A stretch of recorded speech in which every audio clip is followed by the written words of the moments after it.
Welcome back to the Sunday Sports Frenzy. History rewrites itself at BAPS Motor Speedway. For the first time in 31 years, BAPS hosts a World of Outlaws race. It's been since August 2nd of 1992. This series made a pit stop at this track. Get this, 8 of the current 14 full-time Outlaw drivers weren't even alive yet to witness the last race. This area is special with so many tracks, but the Outlaws are selective to keep the curb appeal for the series and give teams the proper rest between races.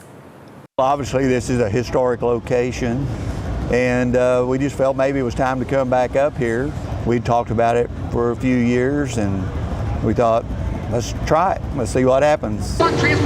Rain pushed the race to Thursday night. The Outlaws take the return, and David Gravel wins at BAPS. When the Outlaws were in town in May, the last night of the Morgan Cup was rained out. They brought the Cup back to this weekend to see who keeps the Cup. 2 drivers add their names to the Williams Grove all-time win list. By the looks of it, you would have thought Brad Sweet was going to run away with the Cup. Check this out. Out of nowhere, Logan Schuchart dives to the inside of the Big Cat and steals the win at the line. Check it out from the Shark's view as he chomps away to victory. He was a second behind the white flag and not sure if he even knew he won until he glanced up at the scoreboard. That's Schuchart's first Outlaw win at the Grove and wins by less than 8 thousandths of a second. Saturday night at the Summer Nationals, a very technical track. It was Rico Abreu's night to shine. He wins his heat, wins the dash, and starts on the pole. Gravel was the only one to challenge Rico for a hot second, but he stays trying to trail him the entire time.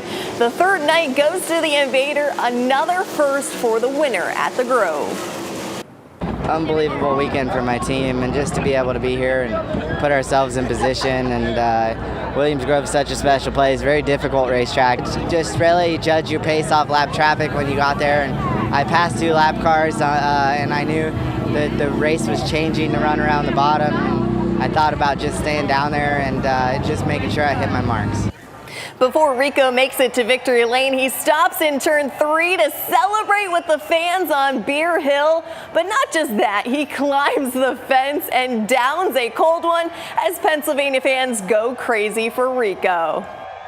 They're just really important people that don't get a whole lot of love when in victory lane. So, I've always said from day one when I started coming here 10 years ago that if I ever won here, I was going to make sure I stopped over there and gave those guys some love.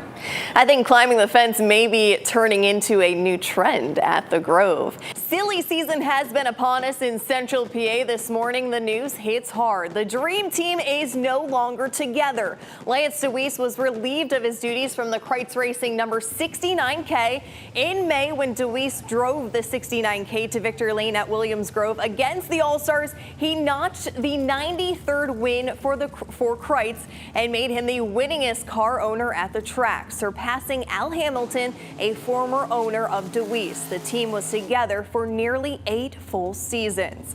But that's not all. Anthony Macri made his debut in the 7BC, filling in for Tyler Courtney. Shark Racing's Jacob Allen jumped out of the seat to take time away and focus on himself and family. And Brent Marks announced they will be taking a break after the high limit race on Tuesday until Knoxville in a little over 2 weeks.